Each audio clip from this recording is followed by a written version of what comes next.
Welcome. In this video I'm going to talk about batch removing render files from Final Cut Pro libraries on the command line. And what I have on the left here is a folder with video projects in it. And this is on my Synology NAS, so this is essentially a server.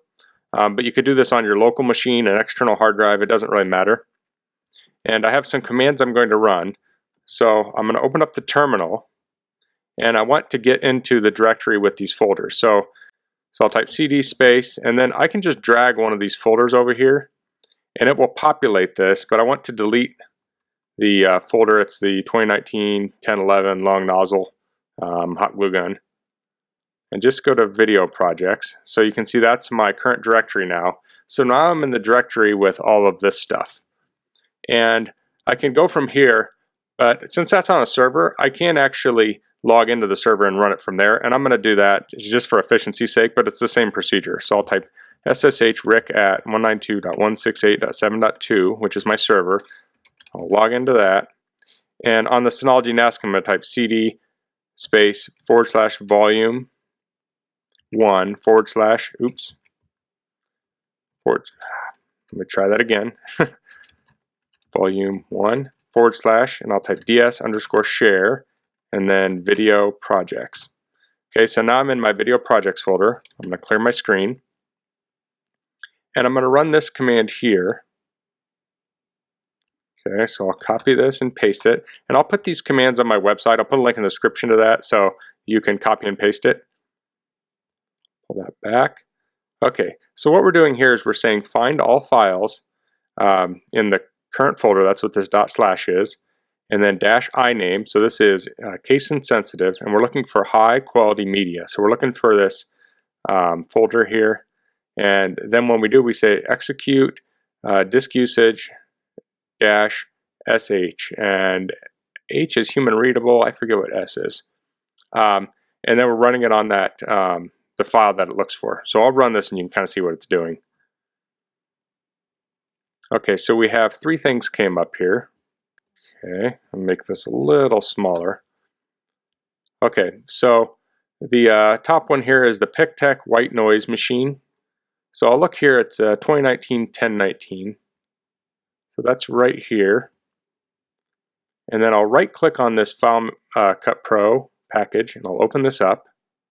And if I go into this 101819 folder, I'm going to see these render files here.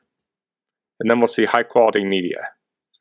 So this folder exists. If I right click on it and say get info, we'll see that this is 4.8 gigabytes of data in there. So the render files are pretty big. And we have this Ego warranty experience and stylus under microscope. So I only have 3 on here because I've done this in the past, and these are just some I missed. And also a lot of times I'll store my render files in a different place than from the library. But so one thing to say is you can really screw things up when you're doing batch processing. So if you don't feel comfortable with this, you may want to not do this. You could just run the find command and then manually go in there and delete this high quality media folder. And it seems like this doesn't cause any problems. If you go into Final Cut and delete the render files from within the program, it will delete the same folder. But doing it on the command line is good if you have a lot. So if I had all of these had render files, it would take up a ton of room. So now I want to batch remove these. So I have this other command here. I'll copy it into place. And this does the same thing. It finds everything that's high quality media, and then it executes the remove command, which is RM, and then -FR is to force it and to be recursive. And then it's going to remove all those high quality media files. So if we run this, there we go, deleted it. It says high quality media, no file or directory. I'm not sure why that did that. Oh, I think I do know. It may have tried to delete it twice. So let's go look into that and see if that worked. So that was 20. So we'll go back into that Final Cut Pro package again, render files, and then the high quality media is missing now. So if we look at the size here, this was 4.6 gigabytes for this.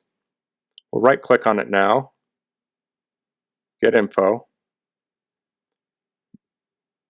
and the whole thing is 1.78 gigabytes. So actually, when we're looking on the command line here, this was actually just the render files was 4.6. Had I checked this ahead of time, it would have been the 1.78 plus the 4.6. And then the Ego warranty experience, that's 1024.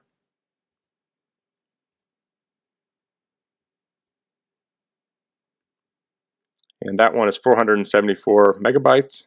And before it was 3.4 megabytes. Okay, so this one was tiny. This just had a small render cache on it. And this one is this one's probably pretty small too. So this is very useful if you have a lot of projects and files and you want to find all of those render files and delete them all at once. I have 3 in the example here to not overwhelm you when I'm talking about this. But if you have any questions about this, please leave them in the comments. If you like this video, please click like. If you haven't subscribed to my channel, I'd appreciate if you could do that. And thanks for watching. Until next time, goodbye.